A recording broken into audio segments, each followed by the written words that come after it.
The Montessori Great Lessons are the way that we strike the child's imagination in the elementary Montessori curriculum. This episode will be the first in some overview episodes to set up the current school year.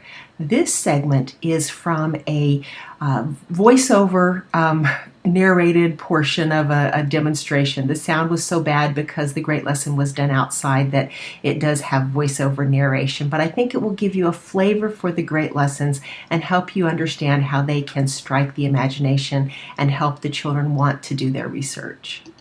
One other vital piece is giving presentations that excite the children's imagination and help them begin to ask the questions that are essential to child-driven research work, which is the core of Montessori elementary education. To give you a taste of that type of lesson, here are a few segments from a presentation of the first great lesson of the Montessori elementary curriculum, The Creation of the Earth, or the Story of God Who Has No Hands.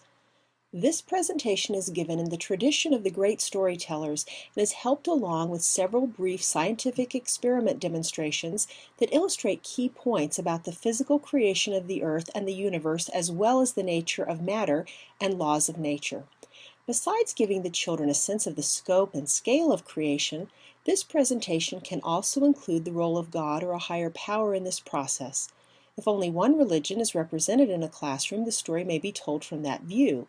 If, as is usually the case, this is not true, then the first great lesson is also an opportunity to acknowledge the role of the Supreme Being while showing respect for the many different belief systems regarding the nature of God. This next segment shows how the use of demonstrations can enhance the telling of the story. While the story is being told, these demonstrations can add drama and stimulate excitement about these events that took place so long ago. These elements are a purposeful part of the experience added so that this brief introduction can generate as much curiosity as possible. This curiosity will drive the research that is the main activity of study during the elementary years. The creation of the universe is represented by popping a black or dark-colored balloon that has been filled with confetti. The balloon before popping represents the vast, dark, cold emptiness that was present before the universe sprang into being. After explaining this great event, a candle can be used to represent the newly created, unstable, gaseous elements of the new universe. A large bowl of water and the confetti bits can be used to illustrate that it is the nature of particles to be attracted to some types of particles and repelled by others. In addition to demonstrating the nature of particles, this presentation includes demonstrations that illustrate the three states of matter: gas, liquid, and solid, and their relationship to one another. The quality of liquid particles holding together loosely is shown with a jar of BBs or tiny pebbles that can be pushed apart with a finger. The quality of solids holding firmly together, so firmly that they break if they have to be separated, is shown with a broken rock. Gas is represented with a slightly disguised can of air freshener. The children also learn that solids are the most heavy and so tend to sink if mixed with liquids or gases, and they learn that liquids rise above or float above the solids, and that gases rise up and are not subject to gravity very much at all. These qualities and how they influence the formation of the layers of the earth are shown in concrete form by pouring water, light oil that floats to the top, and heavy honey that sinks to the bottom into a glass or test tube. A globe model that opens to show the layers is also helpful to make this point with the most clarity. Use of models such as a small globe help the children understand the scope of the universe. the speed of light, metaphors that help them understand the number of stars present in the universe and how long ago these events took place, help the children to get a sense of the grandeur of the world on which they live, while putting into perspective what a tiny piece of the entire universe it represents. The grand finale demonstration that finishes up the story represents the volcanoes that were all the visible activity taking place on the Earth for such a long time.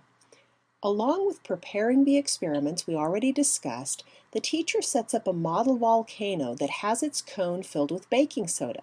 Adding vinegar mixed with a little dish soap and red food coloring provides an impressive eruption. Now here's a safety note. Make sure if your students are inclined to experiment on their own that they understand this particular experiment is only safe when done in an open container. The same combination in a closed container can create a dangerous explosion. The first great lesson ends at this point. The story of the earth will continue in the second great lesson, the coming of life, and the third, the coming of humans. The last two great lessons, the origins of writing and the origins of numbers, are used to expand the student's curiosity from the natural world.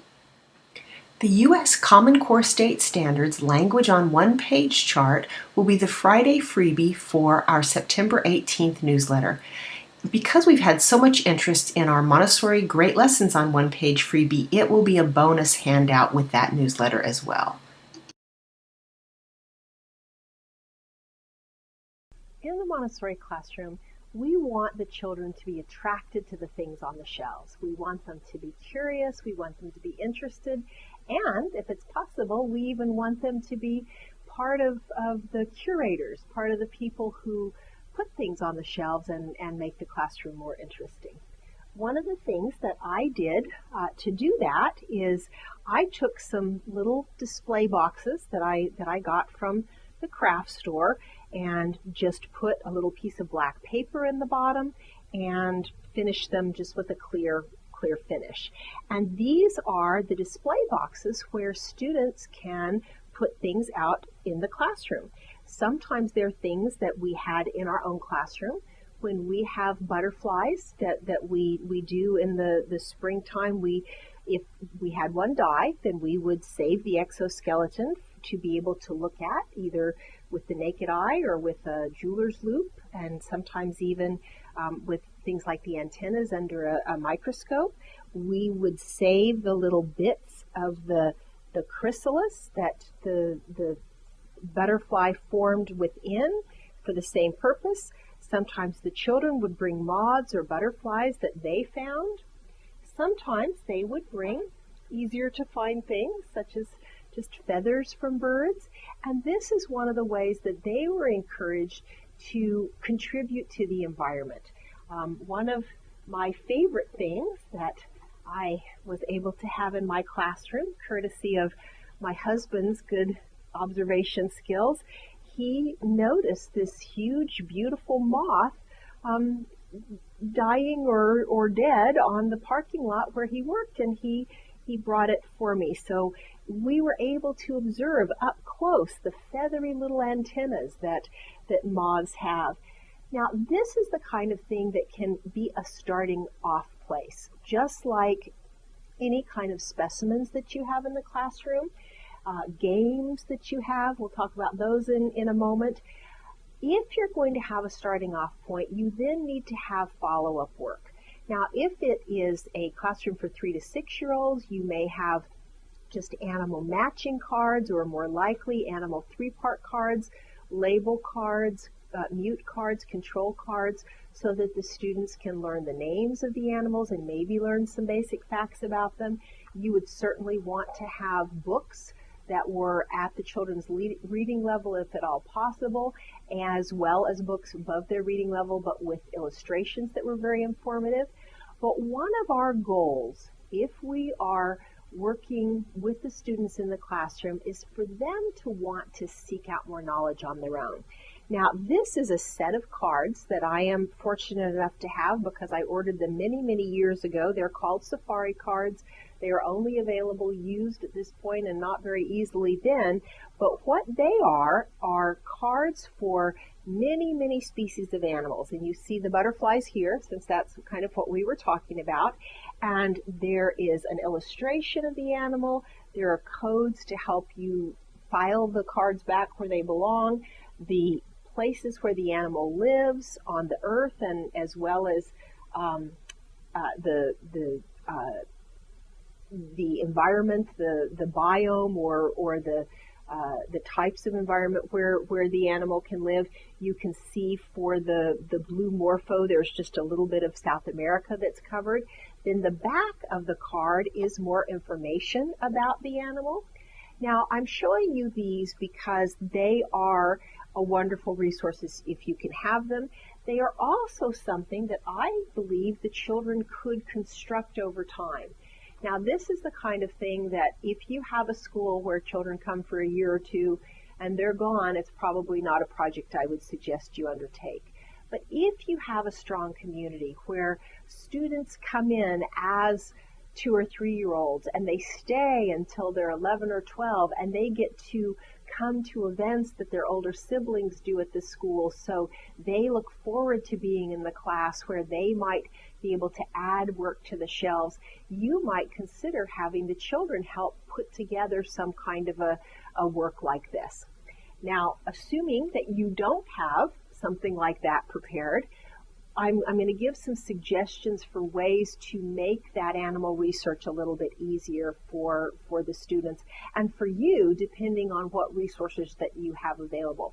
Now, when I was in getting ready to teach in an upper elementary, exclusively upper elementary environment for the first time, I had some wonderful books that I had got that were encyclopedic books on different topics, the earth, animals, things like that. And I found that they were so popular that it was kind of a challenge, because that was sort of the go-to resource for the students to do some of their research on animals especially. And so I happened to have access to some pretty inexpensive or even free, I honestly can't remember, binders.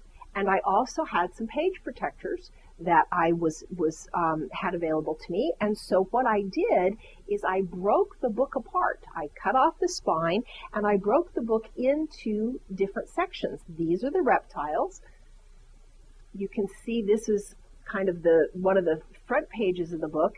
Then here is a table of contents, not only for this book, but for the rest of it. And then you can see this is a bird section. So I could have one student researching birds while another one was researching reptiles and another one was researching invertebrates and another mammals all at the same time, because of how I broke the book apart.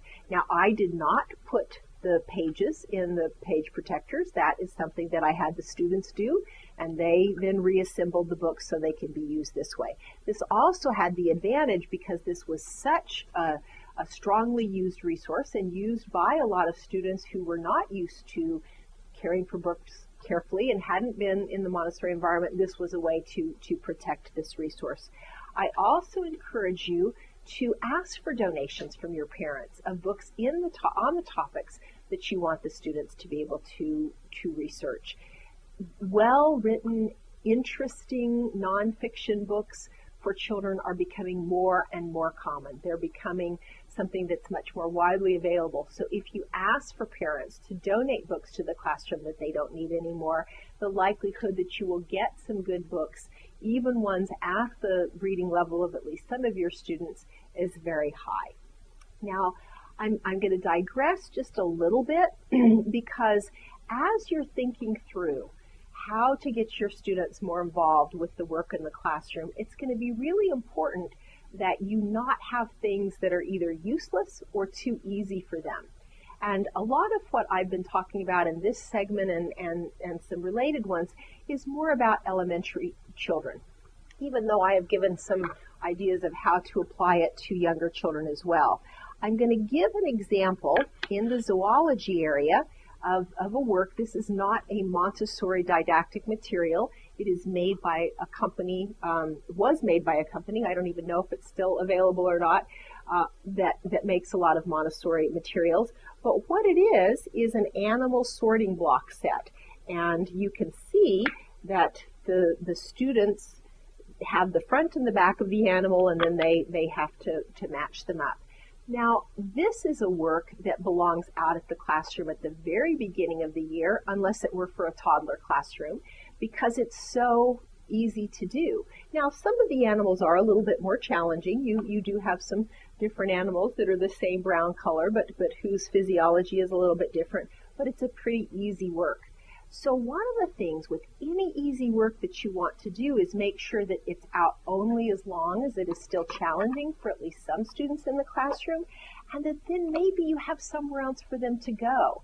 Maybe the students have been making comments about the hooves on some of the animals in that work. So then you may want to help them find, even if it's just books that they can look at the pictures in, books where they could do some more research on that topic. Same thing with games. Now, I have found, particularly in the elementary classroom, that games can be a wonderful way for the students to learn things.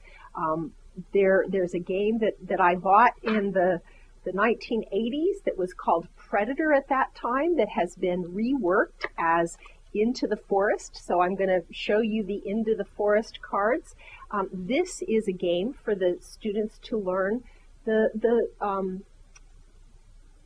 food cycle or the food web.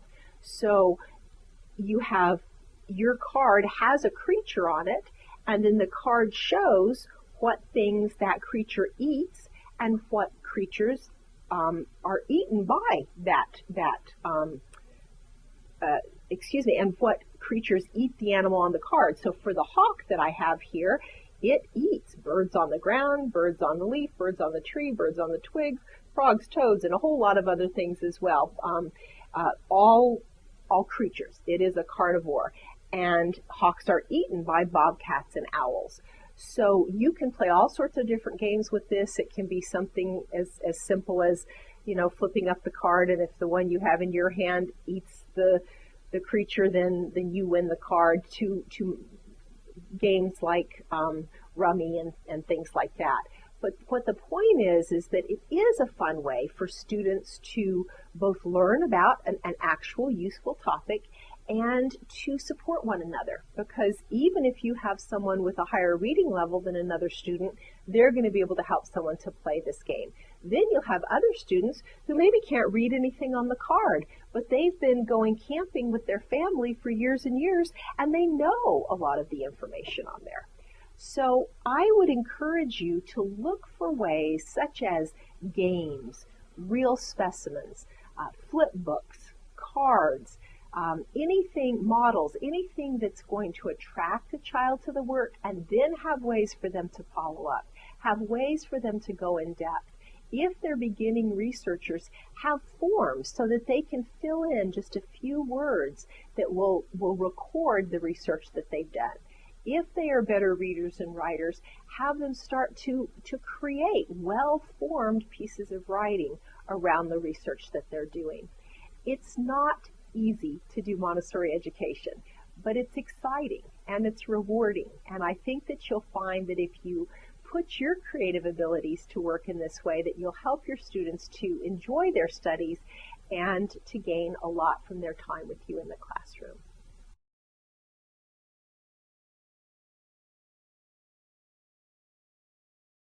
About 5 years ago, I found myself in an exciting and a slightly terrifying situation. I had been teaching in Montessori classrooms at different times for about 13 years, and I had never taught all older children, ages 9 to 12 before, nor had I ever taught in the public sector for the elementary age level. And I was very concerned. I was very excited. We were in a brand new building. We had amazing, beautiful, brand new materials and a wonderful group of educators who were excited to start this new venture, and some families that were very excited as well. What I found was the details of the day and the week and the year slowly but surely piled up on top of me and made it much, much harder for me to serve my students. That is the reason that I have created the Montessori for Everybody Consulting Co-ops. I believe that this is a way that I can help educators in similar positions. Either they're brand new in public education and they've got some Montessori behind them, or they're brand new in Montessori education and they understand the public sector, or maybe they're just brand new altogether. I have some ways that I believe will allow them to start off better than they would normally and be able to succeed remarkably well even in their first couple of years in the classroom. If you are in a situation like this, if the educators in your school are, I encourage you to look at what we have to offer. Newsletters for parents that are already done for you. Edit a few dates, maybe a few other pieces, and the newsletter's ready to send out. Lesson plans, coordinated to Common Core principles, and allowing new educators to work through the Montessori curriculum over time while learning how it coordinates with the Common Core standards in the United States. These are lesson plans that can take a huge amount of work off of a public educator or any new Montessori educator's plate. If you think these are things that could help you, I encourage you to explore the co-op, learn more about what we can offer you and your school.